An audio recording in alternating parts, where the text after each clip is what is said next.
Hi, Michael. Hey, hello, Rabbi.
Okay.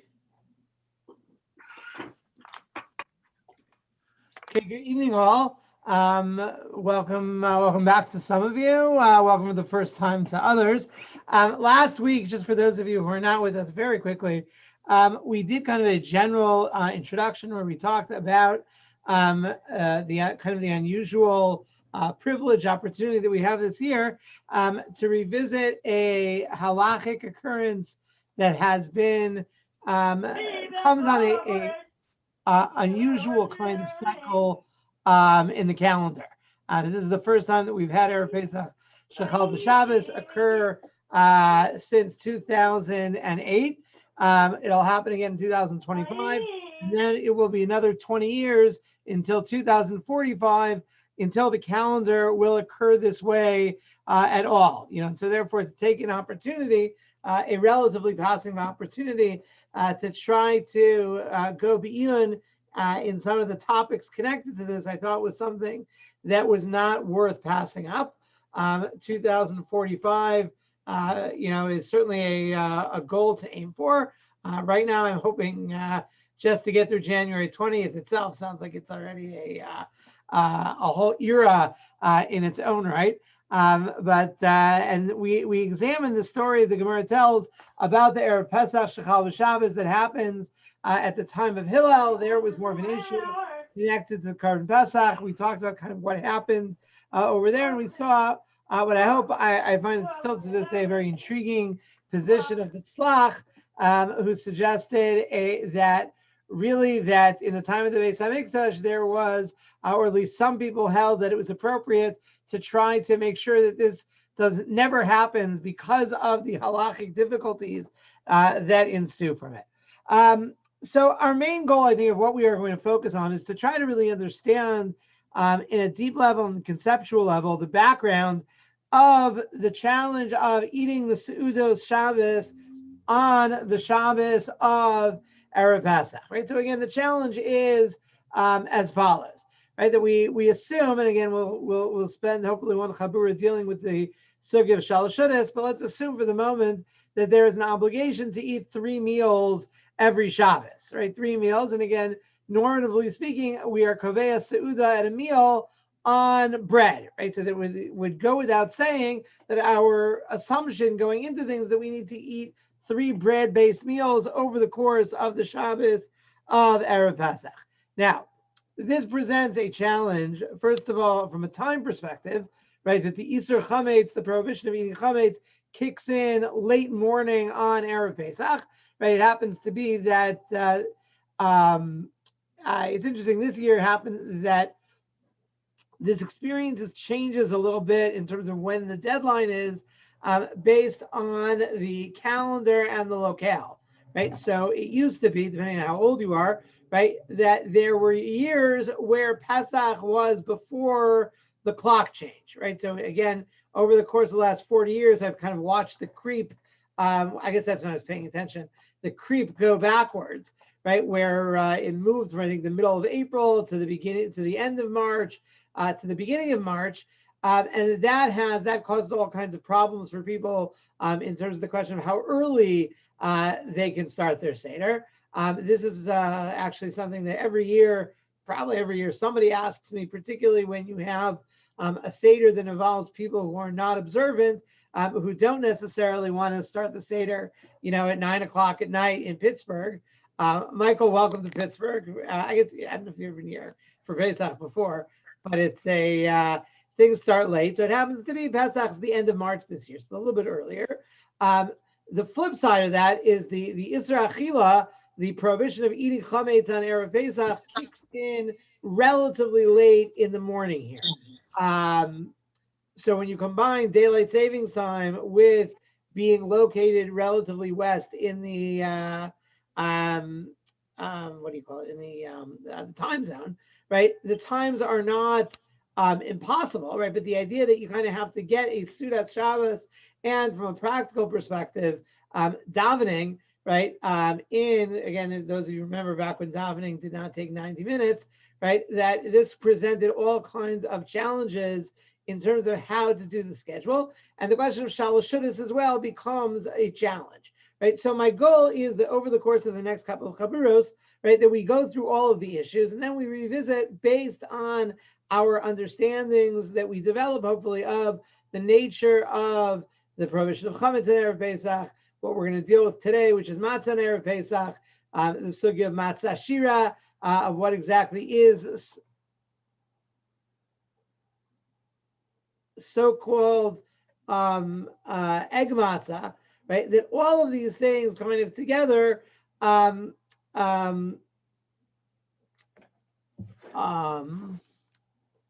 all of these things together kind of constitute will help us work through what the different shitas are of how you actually do this practically. Okay, so we're going to start with the issue of matzah and Erev Pesach and to try to really understand what that's about. Now, what's interesting is the issue of matzah and Erev Pesach is not addressed directly in the Talmud Bavli at all. In other words, whether or not it is to be assumed or not, we'll see is a issue between the Rishonim, right? But the Gemara, you can go through all of Maseches Pesachim. Perhaps some of you are doing it in Daf Yomi right now, and you will not see any explicit reference to the idea there's any kind of prohibition of matzah and Erev Pesach, right? This comes from Yerushalmi. Now, it's a little bit of an interesting question. It's a little bit of an interesting question. What exactly it's a little bit of an interesting question. What exactly the halachic status of matzah and Erev Pesach? I'm sorry. Let me back up for a second. So it's a little bit of a question. What the standing of the Yerushalmi in halacha is in general, right? So we have a general assumption that Klal Yisrael, quote unquote, follows the Talmud Bavli, right? And that is authoritative when it comes to halacha. The question of what is the role of the Yerushalmi, in other words, do we assume that the Yerushalmi is also accepted as normative? In other words, if there is an issue where the Bavli is silent, do we assume that anything that we find in the Yerushalmi is authoritative or not? Right? That's a whole question, right? And the question is also, it's not the same question, but the second question is which Rishonim have the Yerushalmi, right? And we're familiar with the Yerushalmi. So again, as a rule of thumb, there is a much greater familiarity that we find with we call Sephardi Rishonim with the Talmud Yerushalmi.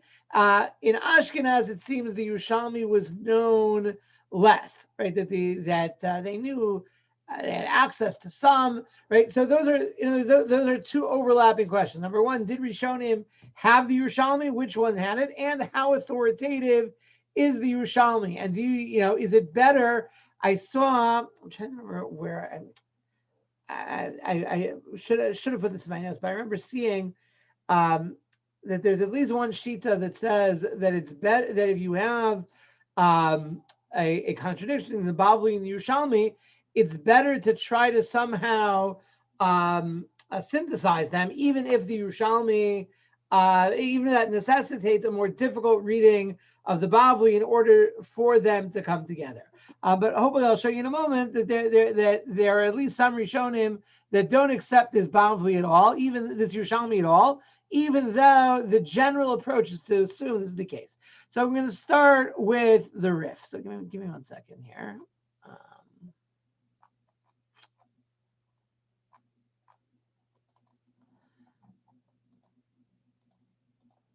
I just need to find the first. Okay, so here is the Rif in Maseches Pesachim, and the Rif writes as follows: Yerushalmi. Right, so he says this is from the Yerushalmi. I don't think it's an interesting question. The Yerushalmi is in the beginning of Arvei Pesachim, right? In the last parak of Pesachim that deals with the Seder and goes on the Mishnah at the beginning of Pesachim that deals with restrictions on eating on Erev Pesach, right? So this would seem to be from the perspective of the Yerushalmi, right? That this is a halacha that comes out of the world of that Mishnah, right? The Rif chooses to put it for his own reasons in the third parak, which we may or may not get to tonight. But let's see just the quote that the Rif has here. So the Rif says like this: Yerushalmi Amar Levi ha'ochel matzah be'erev Pesach kival rusasa b'beis chamav. So Levi has a particularly colorful way of expressing the Easter here. He says someone who eats matzah on erev Pesach is like a person who has relations with his betrothed, right, with an arusa, right? Again, as I'm sure people are familiar, we generally assume that there are two stages of marriage, what we refer to as kiddushin and nisuin, right? That kiddushin creates the exclusive relationship between the woman and the man, right? And the chuppah allows them to continue and then to really begin their married life together. And the general assumption is that the relationship of a arus and an arusa does not include a sexual dimension to the relationship and is in fact forbidden. So Reb Levi says one who eats matzah on Erev Pesach is like one who has relations with his fiance in his father-in-law's house. V'habal arusaso b'beis chamav loke, and that one who has relations with his betrothed, right, in his father-in-law's house is lashed for it. Now, again, it's worth pointing out that the Yerushalmi does not explicitly say, right, there's an equation made between Ochel Matzah B'Erev Pesach and Habala Rusaso, right? It then says Habala Rusaso is lashed. And again, the simple assumption is that we are referring to here as makas mardus, as the kind of lashing that one receives for violating rabbinic law, right? But it doesn't exactly say that this is the punishment of someone who eats matzah on Erev Pesach. Although, as we'll see, that's certainly the Rambam's understanding of what's happening here. So it's a very strange kind of expression that's made. There is a story, perhaps apocryphal, about Chaim Nachman Bialik, the great Hebrew writer who grew up in learned in yeshivas, and then afterwards became a secular Zionist, but was very familiar with Chazal and rabbinic literature, who is said to have said, referring to this Yerushalmi, "Ta'amti tam shneim ve'ein ta'amam shavim," that I tried both of them and they're not actually, there's no real similarity in the experience, which again, they don't make apikorsim the way that they used to. So the question is, what is, right, and this will kind of open up the floor, right? What is Reb Levi trying to convey here? What is he trying to say? That someone who eats matzah on Erev Pesach is like someone who has relations specifically with his arusa. Well, it's something that will eventually be permitted, but you've jumped the gun. Okay, so what mazel is again the phrase which somehow always comes up in this context, right? Of jumping the gun, right? So let's push a little bit further. So therefore, what? In other words, one, it's a very strange kind of equation in the sense that, in other words, I feel like this needs a little bit more refining. In other words, the idea of this is something which is going to be permissible to you and perhaps not just permissible, right, but a mitzvah, right, when you get to point B, right, that doing it point A, what's the problem with it?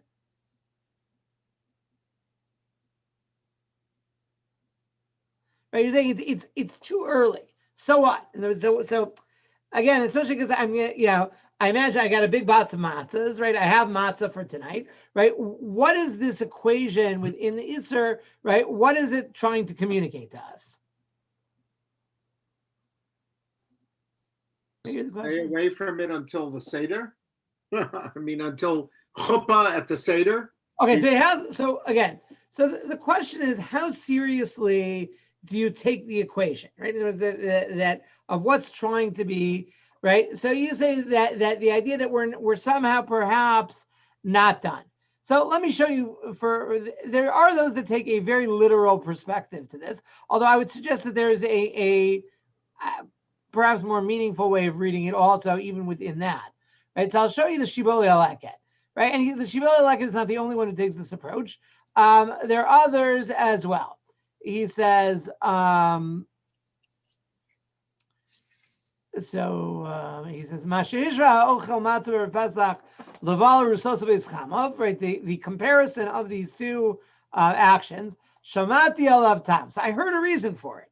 Ukashem shabala rusosav eschamov kodesh shenichnas l'chuppah hikdim bi'aso livnei sheva brachos shemevarchen ad shelo tia reuya lehisyachimo. There's the idea that kind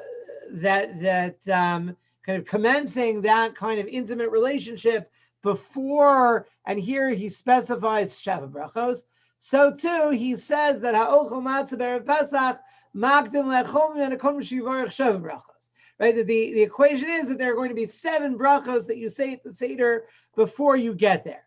Now, it's very cute. So he lists the 3 brachos of Yayin Kiddush Zman, right? The 3 brachos that we make in Kiddush itself, right? Hagafen, Mekadesh, Shadish Yisrael, Vazmanim, Shachianu, Achilas Yirakos, Shemvarach Bar Priadama, Hari Arba, Kos Sheni, Shemvarach Ali Lachar Agoda, Hari Chamisha, right? The bracha, and again, the bracha on the Kos Sheni, it's not clear what he means by that, whether that's the bracha of Hagafen or the bracha of Asher Ga'alnu.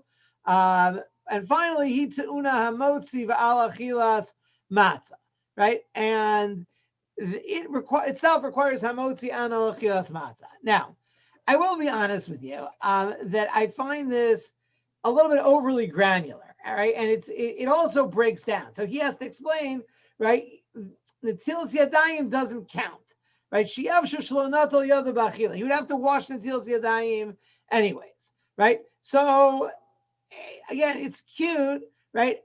First of all, according to some Rishonim, you make al netilas yadayim on the first washing that you do at the beginning of the Seder anyways, right? And there's a machlokas about, it's a cute attempt, and there are other Rishonim and Achronim that come up with slightly different counts, right? So to me, having to like shoehorn it into Sheva Brachos specifically, that doesn't quite appeal. But I think perhaps the idea, right, is that there is a that in both cases that there is a formal process that has to go through, right, to get to that stage, right, where these actions are, right, b'kedusha, they're done as a mitzvah and so forth.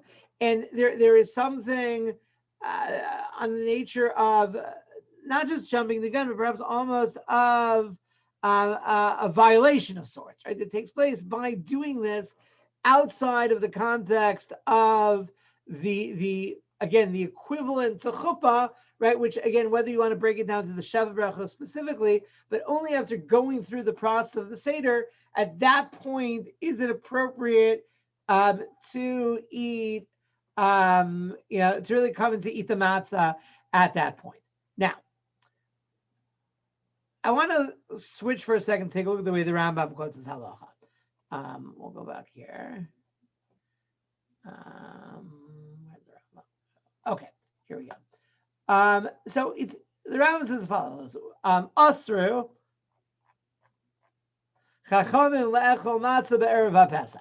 So first of all, the Rambam, who often makes these distinctions, makes it explicit that what we are dealing with here is a d'Rabbanan, which, by the way, I will add kind of parenthetically, right? The fact that it's d'Rabbanan to me means that we have more of an obligation to try to understand the svara behind the mitzvah. In other words, that when it comes to daraisa, right, in the end of the day, we're kind of left with a quandary that this is a rule of the Torah, right? If the Chachamim made a rule, right, that I think that the most direct assumption is, right, they have a reason for the rule that they make, right? We're not going to fathom God's reason behind the mitzvah, but in terms of trying to figure out how to apply the halacha in a challenging kind of situation, right, you want to understand what the mitzvah is all about. Fine. Be'erev Pesach, kedei sheyeh heker la'achilosa be'erev. Now, this is actually very interesting, right? The Rambam seems to reject in total, right? And there's the whole bol arusaso bebeis chamav. The Rambam doesn't mention anything about that, right? The Rambam says, what's the reason for it? She heker la'achilosa be'erev. In order that it should be clear, right, when you come to eat the matzah at the Pesach, at the Seder, that there should be clarity that this is the achila shal mitzvah, right? So again, what does that echo to you, that idea? It's like not blowing shofar of Rosh Hashanah. Okay, so it would seem, right, that the logic that the Rambam understands here that we have when it comes to other kinds of minhagim, right, and again, most particularly the shofar on Erev Rosh Hashanah, but the idea that you need to distinguish, right, that if you're eating matzah all day, right, that you come to the Seder and there's no sense that now I'm going into the mitzvah. Right. So in order to, let's say, kind of protect the quality of the experience from that perspective, the Chachamim made such a rule. Then he continues, it's a little bit of a shocking line, right? He says that somebody who does this, right, should be beaten with makas mardus until he dies.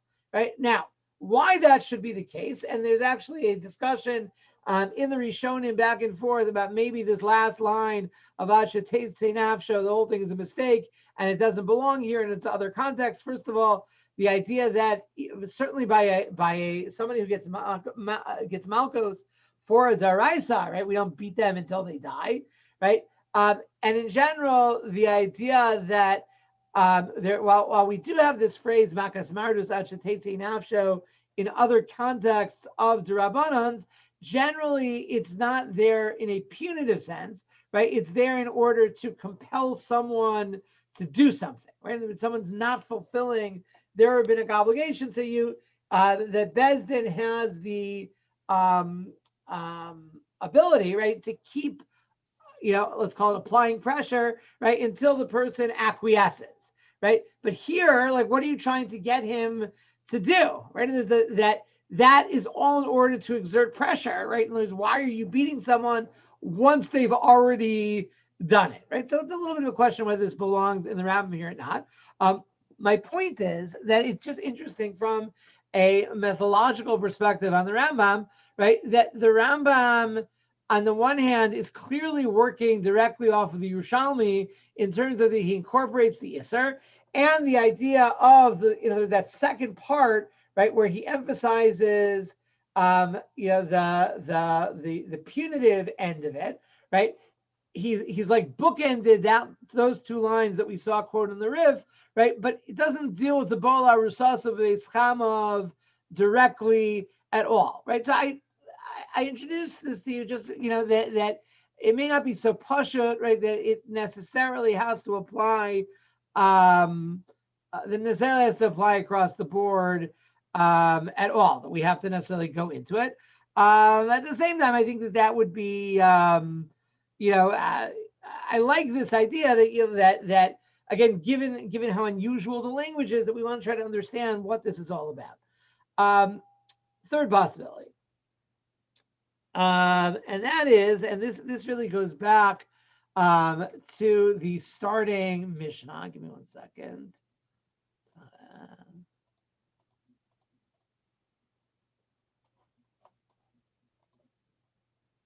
Apologize, I thought I had this up here. Give me 1 second.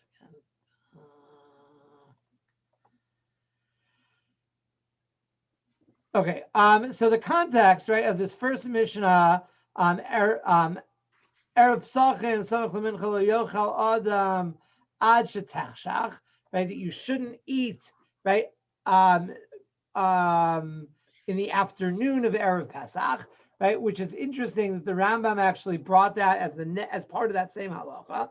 That seems to be something else, right? Maybe it's not about the idea that you're violating something beforehand, right? But the idea that this is an offshoot of this idea that when you come to the Seder, when you come to the mitzvah of matzah, right, that you're supposed to come to it from a place of hunger, right? Which again, in certain ways, is this idea of matzah l'te'avon, right, is an extension of a more general concept of eating, of being careful about eating on Erev Shabbos, right? And that's, again, the Gemara continues. Right? You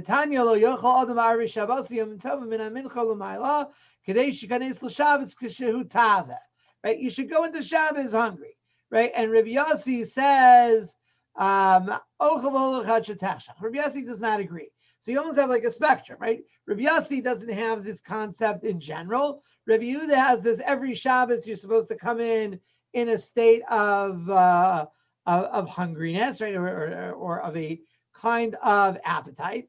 So maybe again the idea of matzah l'te'avon, or I'm sorry, the idea of bola rusas beis chamav, right, really focused on the idea that makes you into Baal Taiva, right? And there's the idea that you're someone, you can't control yourself to get to the Seder, right? And that Taiva is going to somehow kind of spoil what comes afterwards, right? It's no longer going to be kind of this unique experience, right? It's taken away from you, right? And that's and that perhaps is the issue. Now, it's worth reflecting, though, that the again, and people should feel free to write in the chat if they have anything they want to, kind of put in here. What I think that was interesting as far as this is concerned is, we'll go back to the Rambam. I want to show you a line of the Maggid Mishnah. Sorry,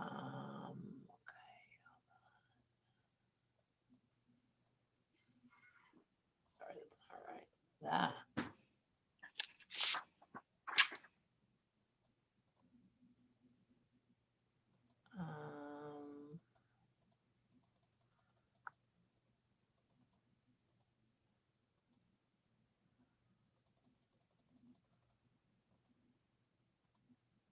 Okay.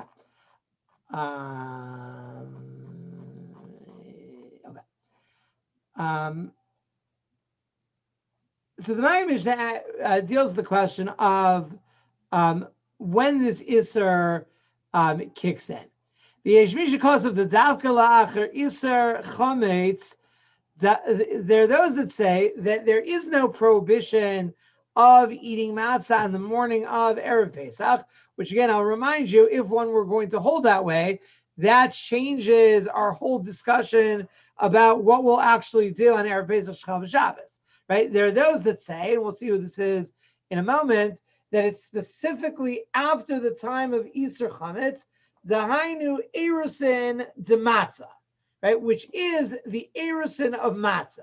Now, until now, right, our focus has been, right, what is the chuppah of matzah? In other words, our assumption until now has been kind of what we've been honing in and trying to, in terms of understanding the Yerushalmi, right, is an assumption that when we somehow the Seder night is the chuppah, however we construe that, right, and so therefore before you get to the chuppah, right, that's the problem, right. However, Boel Rusaso is actually slightly different, right? Boel Rusaso, right, is not the same as Boel Pnuya. Right? There's also you're also not allowed to sleep with a woman that you're not betrothed to, right? There's both of those things are also, right? There's that. So the Yerushalmi could have said, right, Kol ochel matzah be'erev Pesach ki'ilu, Boel bi'ilu sasuros, right? But the idea, right, or Boel Pnuya kodem l'nesuin, right? But it didn't say that, right? And Arusa is someone that there is some status, right, but not all status, right? Because you've come to stage 1, right, but you're not yet at stage 2. So there are those that say, right, that the idea being that even though perhaps one could have such a havamina, right, that I'm sorry, the idea would be like this, that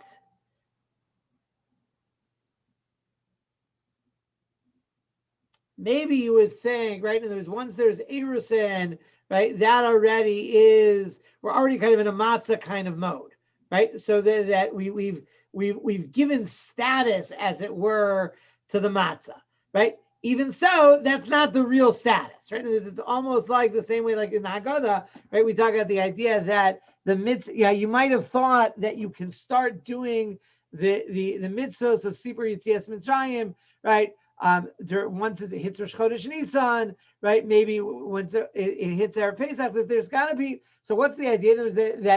That you would have thought, I feel like I'm not being clear about this. You would have thought, right, that once the status begins, right, then it's all there, right? But no, it's staged, right? But there's got to be the beginning, right? There's until you hit in the simile, I guess is the way that you put it, right? Until you hit Erusin, it's totally irrelevant, right? There's no Easter of eating matzah on the day before Erev Pesach, right? It's totally fine to eat, right? It's only once you hit a bar on Erev Pesach, right, that this becomes an issue, right? So this is actually, this line becomes a significant machlokas lahalacha, right? That if you go back to the Ran, right? So the Ran on the Riv says, "Kasav harav zrachio alevi zal." He says the Balamor writes as follows: "The hani mili misheshos ulamayla, aval ad sheshos mutter. The spherule the vishas isur chametz chayli isur dematzah." Right? The Balamor is of the opinion, right, that again, and I think the Maggid Mishnah really says the svara very simply, right, that until you hit the isur chametz, and until you come to that point on Erev Pesach, right, where that we've entered into Pesach land, I guess, we would put it, right? And that until we hit the middle of the day, right, there is no issur of eating matzah whatsoever, right? Until we've come to a point where we're not allowed to eat chametz, right? Matzah perhaps is not significant, right? So it's interesting. Rav Soloveitchik suggested there's a old custom which has fallen into disuse, but at one point was taken very seriously, that the matzah that was eaten at the Seder, right, should be baked on the afternoon of Erev Pesach, right? That and that there's actually it's kind of a phantom chazal, but we see it quoted in the Gaonim already. That this is because that the matzah should be done at the same time of the Hakravas HaPesach, right, of the offering of the Korban Pesach in the afternoon.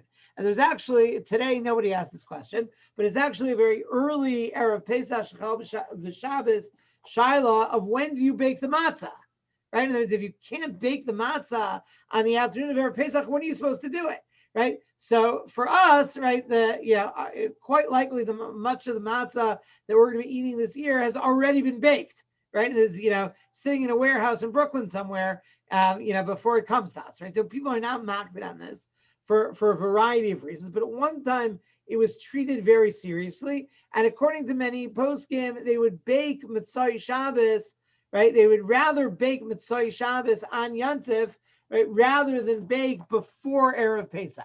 So the Rav says it's the same idea, that like conceptually, maybe there isn't even such a thing as matzah until the Erusin, the Erusin / the Easter Chametz, right? Until you come to that point, right?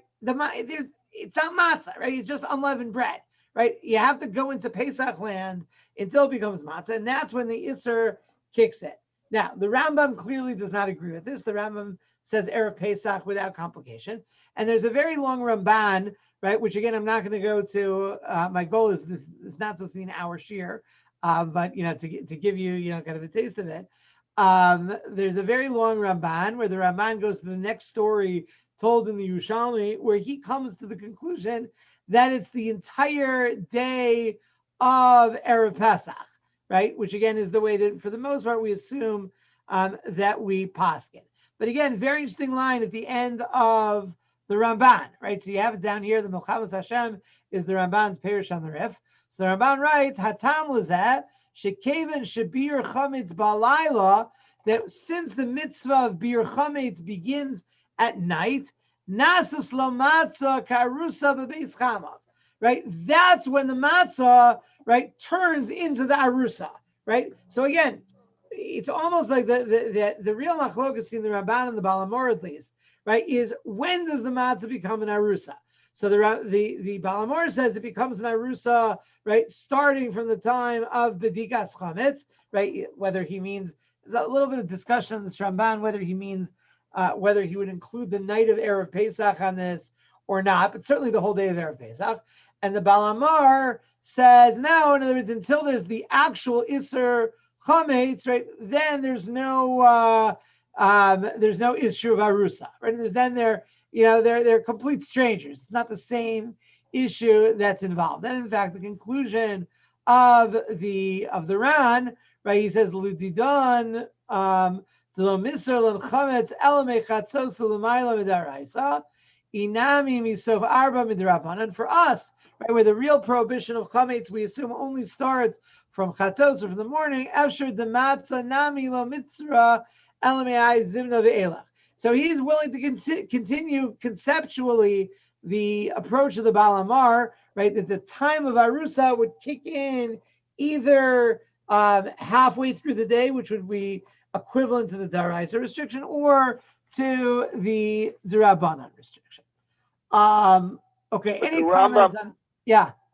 So, but the Rambam, Lav Dafka weighs in one way or another when Zman Arusaso is, because he's totally sidestepping this whole conversation. He's That's just about correct. In other words, and again, I think that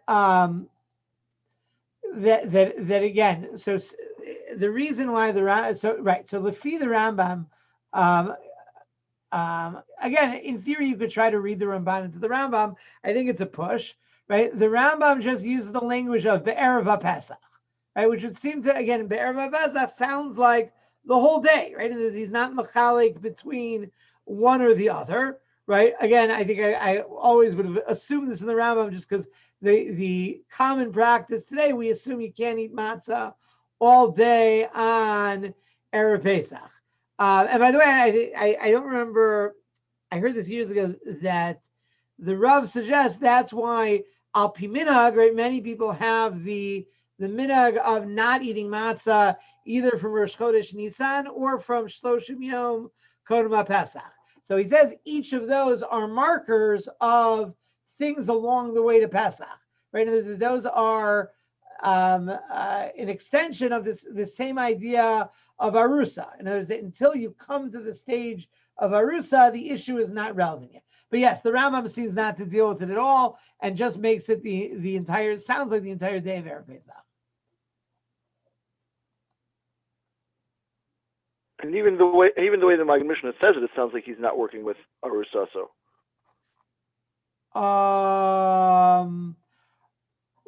Yeah, in other words, that sounds like right, because the Maggid Mishnah he's moda that Zman Arusaso only begins from Zman Mister, but Rambam is just working on a totally different calculation. I think that's correct. I think that's correct. That it's all of and again, the idea that makes sense. If you're going to say Kadeshia Heker, right? The idea that a whole day is a Heker, right? I think has a certain elegance to it,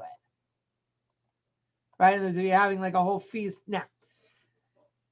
So the question then becomes, and this is where we'll pick up next time. We're not going to meet next week. I told my wife over vacation we're going to try to focus really on the family for next week. But we'll pick up Mirza Hashem the week afterwards.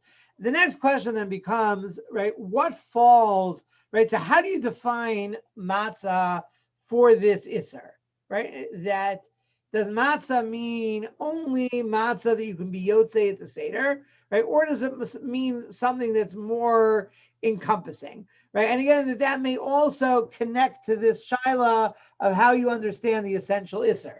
In other words, depending on what you think this is all about, right, you may choose to have a more encompassing application or one that does not apply at all. But I'll show you just again to show you how the theoretical questions lead to practical results as well. I'll just show you quickly, and then we'll break for the night. If you take a look at the Tosfos Rid, which I meant to mention at the beginning, but I didn't. I just think it's interesting enough. One of the questions we're going to talk about, I don't know if people had a chance to look at the Tosfos, is the question of remember the Mishnah that we started with, right? The Mishnah that talks that we mentioned, right? The Mishnah that talks about not eating mincha time and Erev Pesach. Yeah, you're with me, right? So in that Mishnah, there's a question that that many Rishonim ask on the Mishnah is what's it talking about? In other words, if you can't eat chametz and you can't eat matzah, right? In other words, if chametz is usher because of the Isser chametz that kicks in the morning, and matzah is usher because of then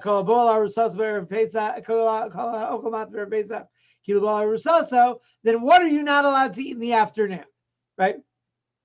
So there are a number of different answers which we'll look at next time, which again are directly relevant to our sugya. He says, why do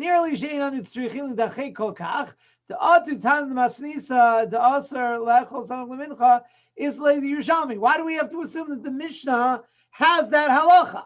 Right? Maybe the Yerushalmi happens afterwards. Leslie, he says it's like an elephant in the room. Right? In other words, that the Mishnah must have assumed that you're talking about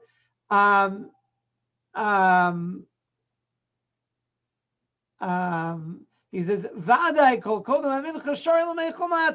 right? His assumption is the simplest reading of the Mishnah is that before mincha time on Erev Pesach, you're allowed to eat matzah, right? And there's completely rejecting any approach that we've seen to the Yerushalmi. So it mentions here in the footnotes, right? It quotes the Sefer Yereim, who says